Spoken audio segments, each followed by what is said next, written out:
బొబ్బిలి నియోజకవర్గం ఏర్పడి 74 సంవత్సరాలు గడిచిన పేద బడుగు బలహీన వర్గాల విద్యార్థుల కోసం ప్రభుత్వ జూనియర్ మరియు డిగ్రీ కళాశాలలు స్థాపించకపోవడం పట్ల విద్యార్థి సంఘాలు ఆవేదన వ్యక్తం చేశాయి. గతంలో 9 మంది ఎమ్మెల్యేలు పదవుల్లో ఉన్నా ఈ అంశంపై చర్యలు తీసుకోలేదని వారు పేర్కొన్నారు. ప్రస్తుత ఎమ్మెల్యే విద్యార్థుల పరిస్థితిని గమనించి కళాశాలలు ఏర్పాటు చేయాలని డిమాండ్ చేశారు. ఈ కార్యక్రమంలో ఆంధ్రప్రదేశ్ స్టూడెంట్ జేఏసీ రాష్ట్ర ప్రధాన కార్యదర్శి బి సాయి కిరణ్ యాదవ్, ఎన్ఎస్యుఐ జిల్లా అధ్యక్షుడు సుంకరి గణేష్, ఏఎస్ఎఫ్ జిల్లా సహాయ కార్యదర్శి శ్రవణ్ కుమార్, డివైఎఫ్ఐ నాయకులు సురేష్ వైఎస్ఆర్, విద్యార్థి నాయకులు ఉదయ్, కిరణ్, ప్రవీణ్, నరేష్, ప్రకాష్ తదితరులు పాల్గొన్నారు. విద్యార్థి సంఘాల ఐక్యత, విద్యార్థి సంఘాల ఐక్యత, ప్రభుత్వ జూనియర్ డిగ్రీ కాలేజీ ఏర్పాటు చేయాలి.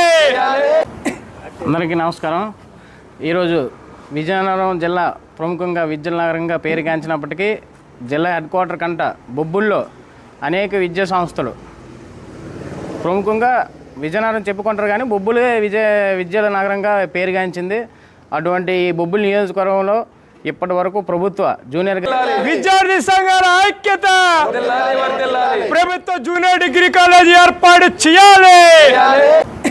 అందరికీ నమస్కారం. ఈరోజు విజయనగరం జిల్లా ప్రముఖంగా విద్యానగరంగా పేరుగాంచినప్పటికీ జిల్లా హెడ్ క్వార్టర్ కంట బొబ్బుల్లో అనేక విద్యా సంస్థలు ప్రముఖంగా విజయనగరం చెప్పుకుంటారు, కానీ బొబ్బులే విద్యల నగరంగా పేరుగాంచింది.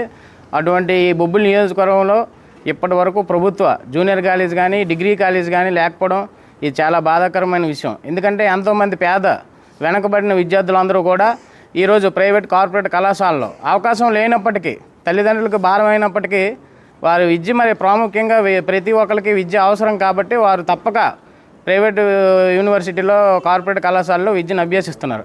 ఇటువంటి